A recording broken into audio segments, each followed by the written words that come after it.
episode of the Sidchrome Mustang, we head down to Celebra Engines to see how much our 351 Windsor makes on the dyno.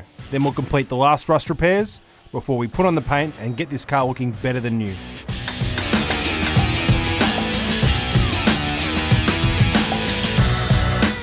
Right, we're down here with Mick at Celebra Engines. Motor is finished. We're ready to dyno today. Mate, first of all, why do we dyno an engine? To test the engine, to make sure that there's no water leaks, oil leaks. And for this particular project, we need to see what horsepower it makes. I mean, both Charlie and I have had a fairly reasonable guess at what we thought it would make, and interestingly enough, I think it'll be close.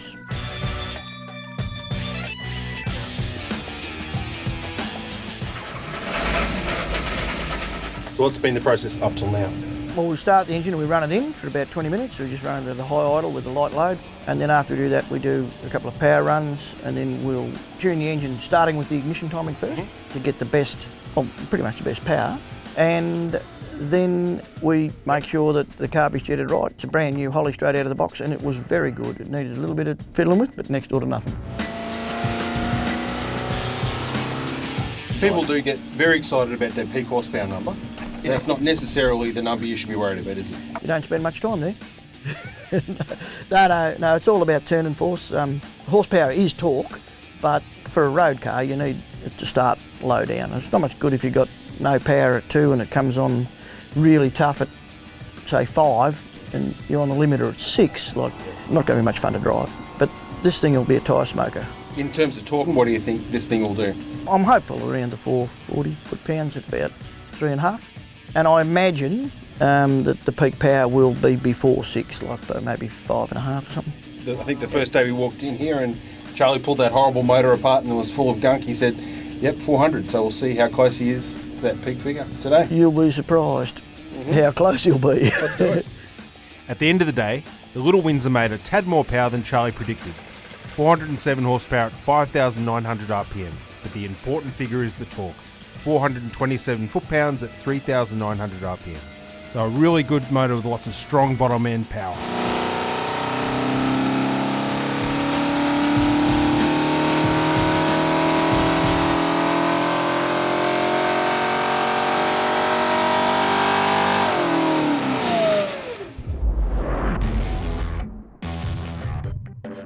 The final piece of major work for Peter at Personal Panel Services to tackle on the Mustang was the rear section where the taillights go.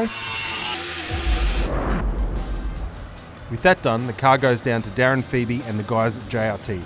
They're going to lay down the Nardo grey colour supplied by PPG Australia. Since last time you guys were here, we've been really busy with all the parts and components and panels. Doing lots of the black accents, bumper bars and all of the mouldings. And now we've got all the panels here. So all the panels have been polyester primed, blocked, high build primed, guide coated and ready for top coat. So the shell only arrived a few days ago, back from the panel shop. So we've now got a lot of work to get going with that. I think we'll probably have it in the booth at the end of next week, all ready to go, and body deadened and top coated, cleared, and hopefully ready for assembly. So while JRT's normal role with Team 18 is to repair their supercars as quick as possible to get them back onto the track after a bingle, the Mustang job involved a little more tender loving care.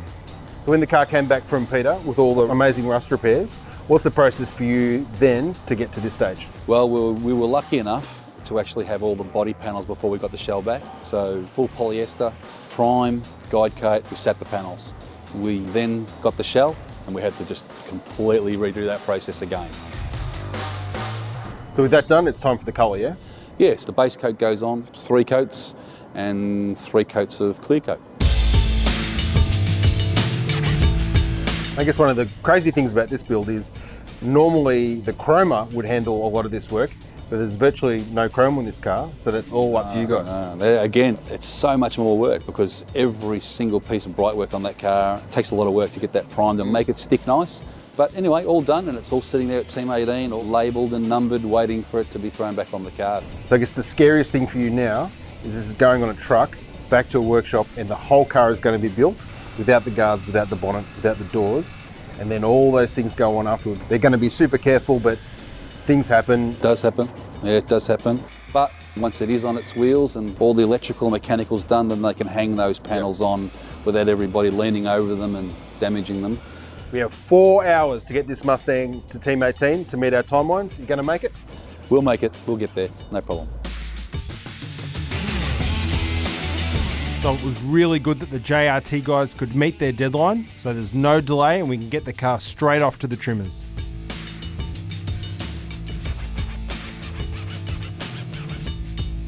The trim is being handled by the guys at Australian VW Performance Centre. They're going to handle everything between the hood lining and the carpet. They took care of both the Sidchrome Combi and the Sidchrome Cobra, and they're well used to this kind of custom build.